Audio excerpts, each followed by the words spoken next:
Hey guys.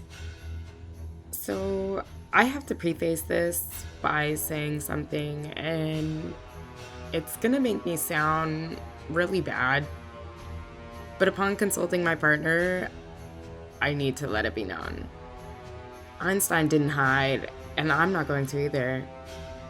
The greats are looking down on me and have given me the strength to tread waters no one has before. I have to show my true colors eventually. I'm sorry the time had to be now. I can't bear the fruits of the damnation I've caused by holding my tongue.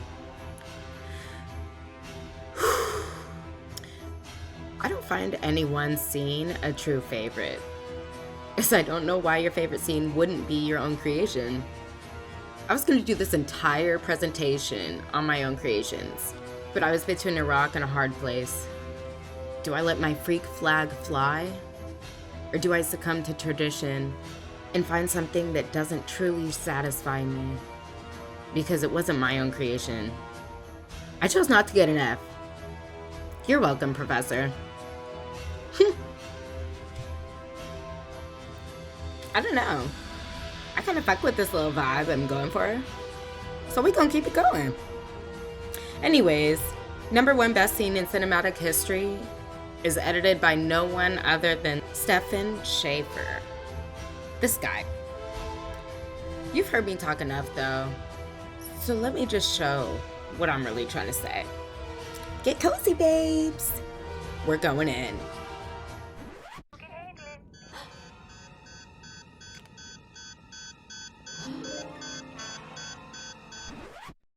Me again. So I'm just gonna pop in and out and touch on those questions we gotta answer. First is right here. I'm sure you probably missed it, but it's okay. I'll rewind it.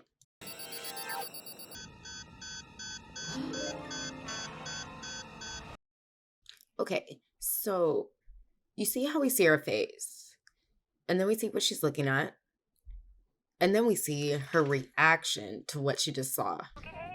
I like to call that a POV sequence. One of those film fundamentals or whatever all of our professors love to yap about. I mean, for good reason. The greatest film of all time did it, so the yap matters, right? Anyways, I love a good POV sequence. And the ability to put the viewer in the perspective of the character, we feel what they feel as we see what they see. India Golf 909 transmitting in the blind guard. Disengage, repeat, disengage!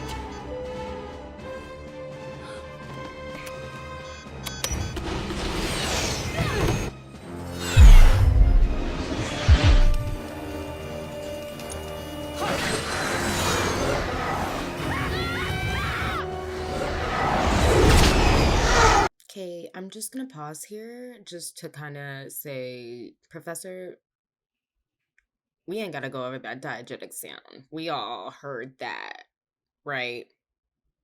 Okay, next thing. Okay, so for this one, I'm gonna kind of talk while you watch. It doesn't have much to do with the audio more than it does the shots and visuals. Arguably, out of this entire scene, this one would probably be my favorite. P.S. Professor, I've answered question 1, question 4, and question 6. I'm gonna keep track for you throughout this presentation, I promise, OG. Okay, in animation, I think a lot of people forget that the goal with execution is to create a replicated version of reality. The hardest things to capture seamlessly are key human movements, facial expressions, and gestures. Let me tell you, this clip right here of Miss Incredible literally grabbing that cockpit handlebar, that's like 6 hours of 3D animation to even get her hand to curl around that bar. Like, it's so stupid how complicated even that alone is. But even further, the gestures and facial expressions are one of the most complicated things to do and things to replicate animatedly. The scene shows motherly terror from that blondie girl just because anyone with direct missiles coming at them, even if you're sending them, I mean, I'd really hope you'd care as soon as you hear there's children on board, you know?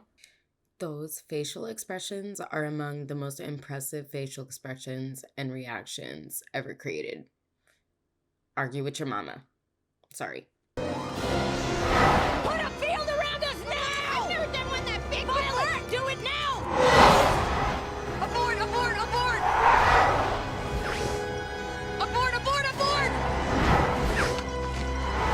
Okay, so I decided to let you guys just watch and be immersed in the world that is The Incredibles. But this kind of like last part, the explosion, this what I was gonna say is probably like the part that defines the scene, you know? Just to see like what a mother will do and the lengths that a mother will go to protect their children. It's like some things are really, really hard to replicate. And I think this clip in its entirety does a really, really good job from every aspect. And I know that, like, it seems like I've been talking about animation a lot, but I promise almost all of the magic was done, if not all of the magic, in editing, because that's where the shots come together. That's where the visuals really start to form, and that's where the storytelling really is. I think when you're an immaculate editor, your work is invisible and that people don't even notice it. And that's to say, I think this scene is seamless. I think the editing disappears. Shout out to the real Steph. Yeah, great guy. But yeah, it's a really, really great scene for a lot of reasons. And I promise, Professor, I've answered all the questions. And this last one being, how does the scene in its entirety make me feel? It inspires me to know the storytelling that can be achieved through mediums beyond a physical film camera, and that the people that execute these stories and visuals are no different than you and I. They have a computer all the same. That's really all there is to it.